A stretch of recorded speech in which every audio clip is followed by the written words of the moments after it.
Welcome. I'm Bernice Ross, the CEO and President of Brokerage Up and RealEstateCoach.com. And I'm very happy to welcome Sherry Fluellen, and that's Dr. Sherry Fluellen. She, like I, we both have doctorates in educational psychology, and she works as a psychologist and a high-performance coach to the real estate business. So Sherry, thank you for being with us today. It's my pleasure. Thank you for having me. Well, delighted to have you with us. And we're going to be talking about the 6 long-term habits of real estate sales success. And this is an interesting take. Where did you come up with this information that we're going to be talking about today, these 6 habits? It actually comes from Brendon Burchard, who's one of the top personal growth gurus in the world. He part of what got me so excited about this information is because he is working with a psychology group to do research on finding the differentiators between people that are true high performers versus just kind of the average Joe. And so he, through the statistical methods, was able to, figure out what are the actual highest correlators of long-term success. And so we define high performance as people that are able to achieve high things in their field, but then also not just achieve it, but sustain that success. Because I'm sure we can all recognize people that get major amounts of success, but then crash and burn. And so that's not what we're talking about. Well, I think that's an extremely important distinction, because this notion of being, of having long-term success instead of the shooting star that goes up and then burns out. So Right. Let's talk about, the first one of these tips is seeking clarity. What do you mean by that? So one of the important things that high performers have nailed down is they are very clear on what they want, why they want it, how they're going to get there. And these are conversations that they continually have with other people or with themselves. I know in the real estate space, what's your why is frequently tossed around. Well, that is very important. It is part of the motivator for, what you're doing. And so a lot of times people get into real estate, I do real estate, or I do coaching with a lot of realtors. And I hear things all the time like, well, I just want to sell a lot of houses, or I just want to be able to quit my other full-time job and do this, full-time.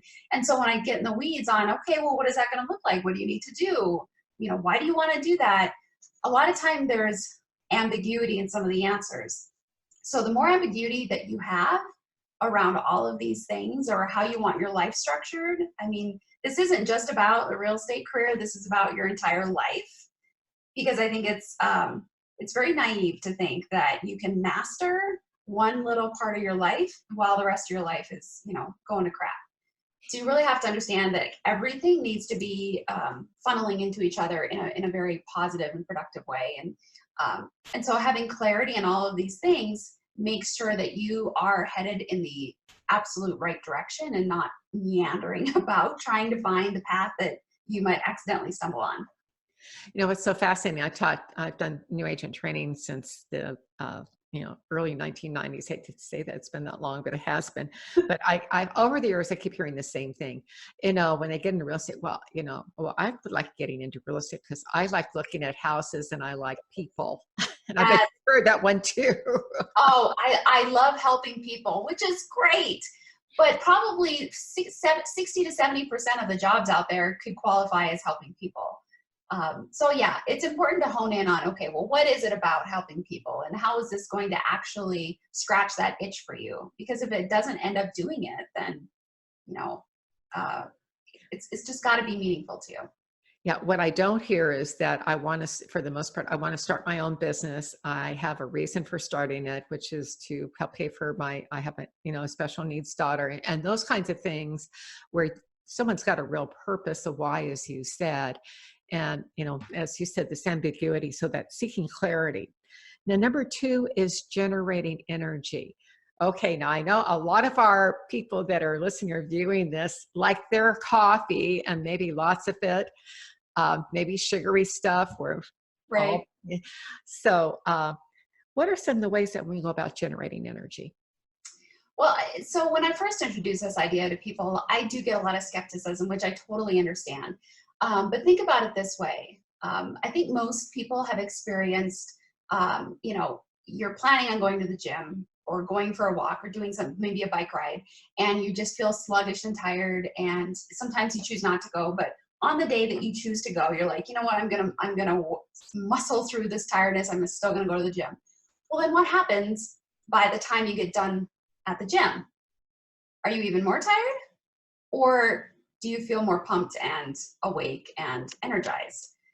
So I think that is one of the classic examples to kind of try to blow the myth out of the water that, you have to find energy magically.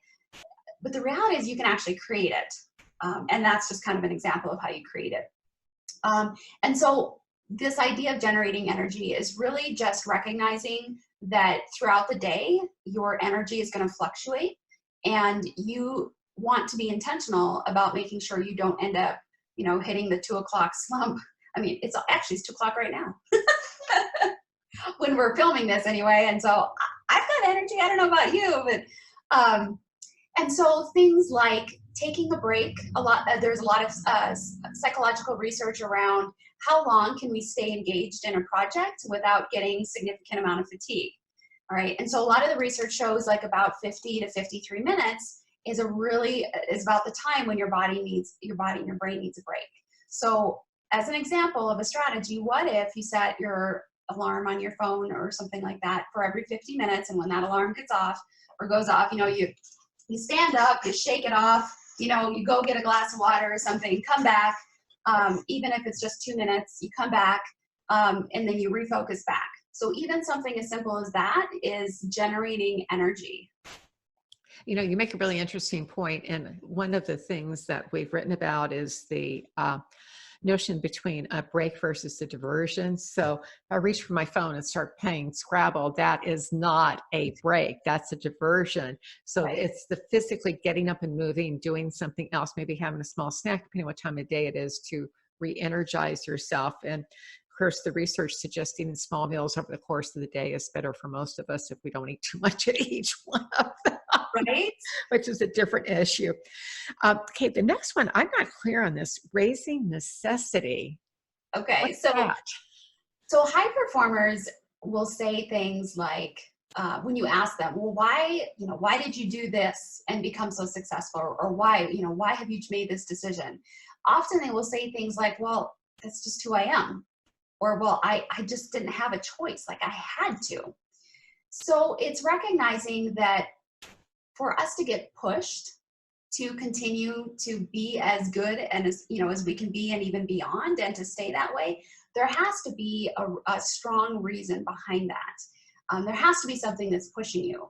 And so in the psychology field, we look at, there's kind of two general ways or places that this comes from. There's an intrinsic motivation, which is coming from inside of us. It's my own personal desire. Maybe it has to do with my identity. I see myself as a strong, powerful, influential, capable woman. So why wouldn't I act like one?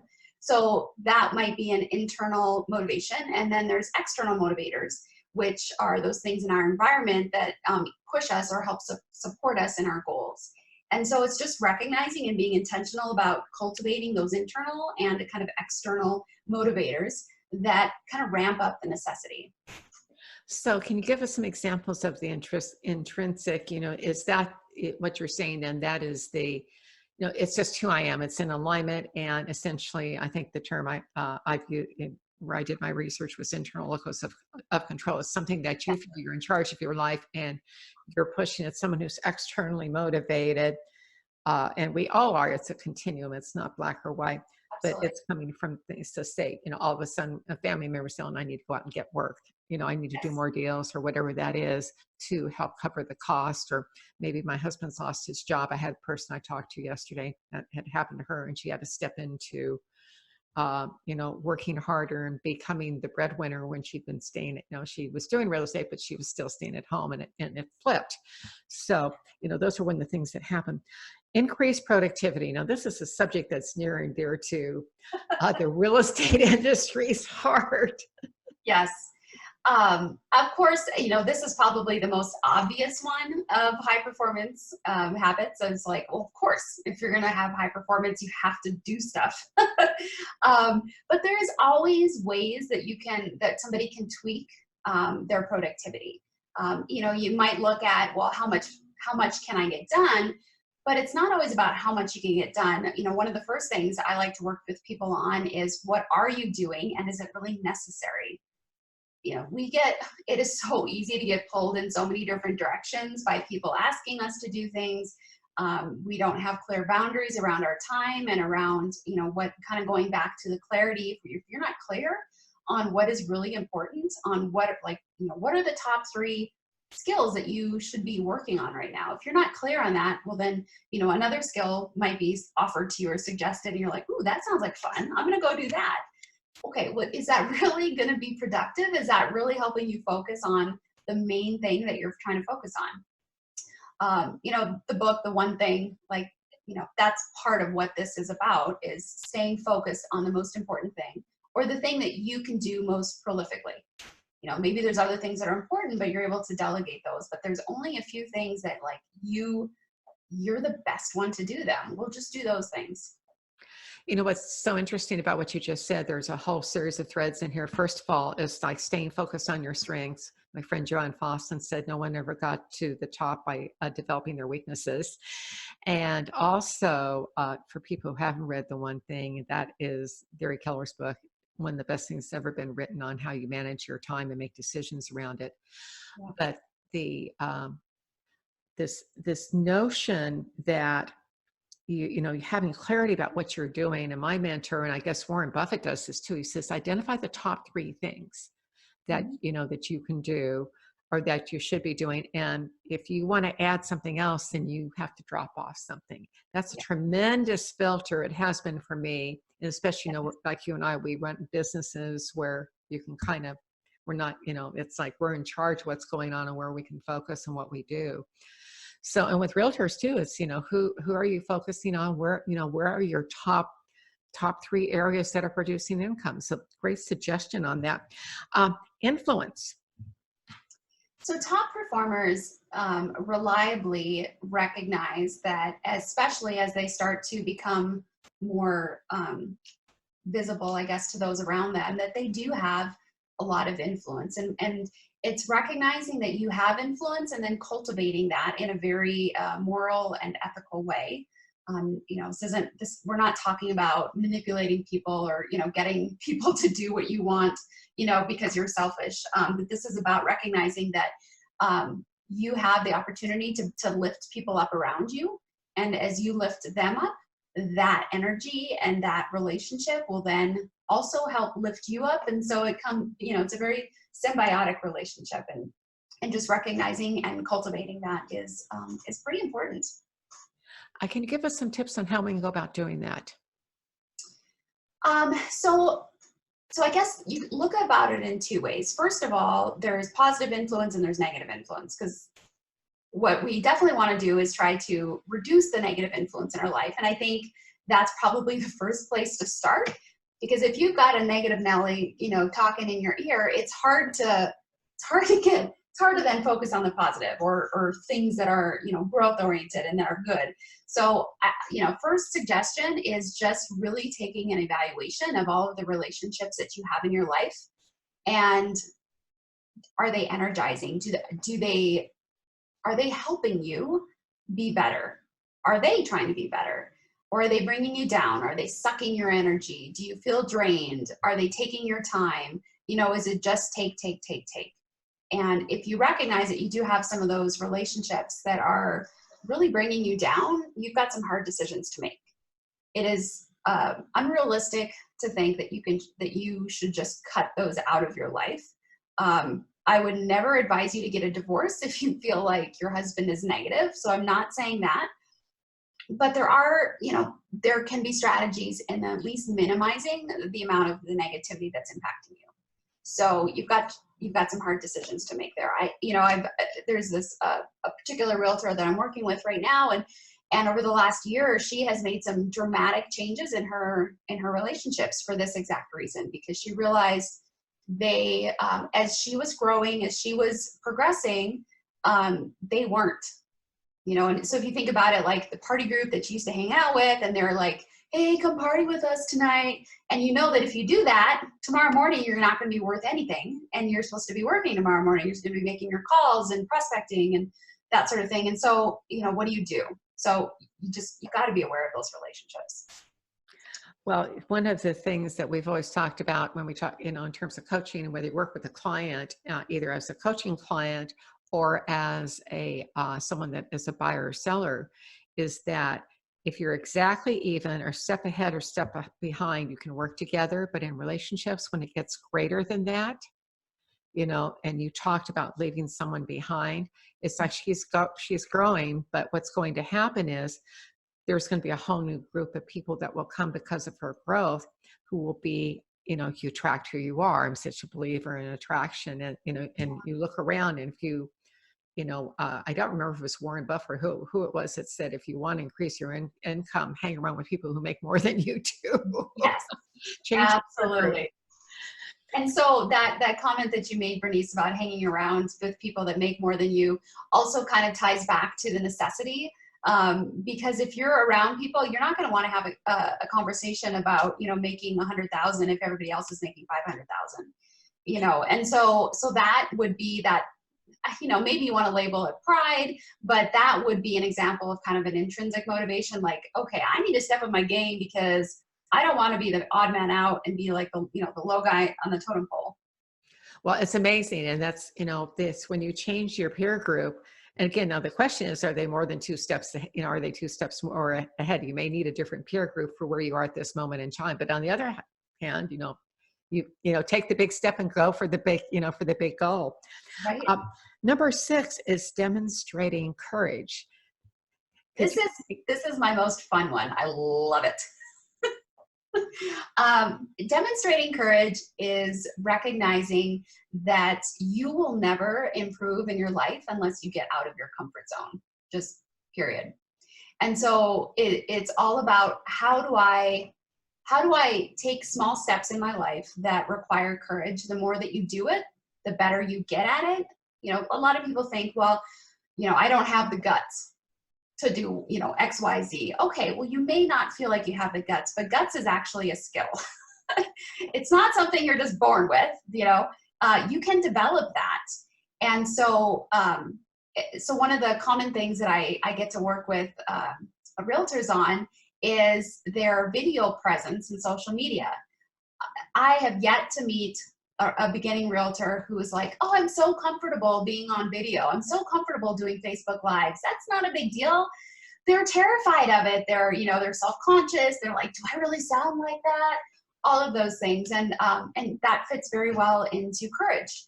It takes a lot of courage to let yourself be seen and known, and taking some of those steps out of your comfort zone. But if you're gonna be successful, you have to grow. And in order to grow, you have to learn to be, it's okay and it's important to be uncomfortable. You know, one of my favorite quotes is, courage is not the lack of fear, it's taking action in spite of your fear. And exactly. Such a great takeaway. So to kind of wrap up for today, Sherry, what's one final takeaway for the people that are either viewing or listening to what we've been talking about today? So I would say the main takeaway is one of my core values. It's a single word, but it underlies all of these principles, and it is the word intentionality.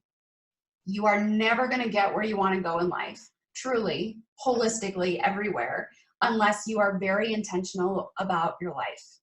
You know, you might accidentally stumble on a good relationship or you know, on something that works for lead gen or something like that. But if you truly have dreams and desires, you have to be intentional about recognizing what they are and laying out a plan to get there, surrounding yourself by people that can help support you to get there, all of that. So it's just how can you also cultivate your intentionality?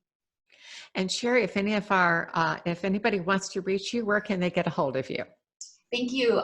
You can check out our website at titanelitecoaching.com. You are also welcome to send me an email It's Dr. Sherry Fluellen at gmail.com. And the doctor is Dr. Well, great. Thank you, Sherry. And we've been visiting with Sherry Fluellen, and she is a psychologist and a high performance coach. Sherry, thank you. This was a great session. Really enjoyed interviewing you. Thank you so much, Bernice.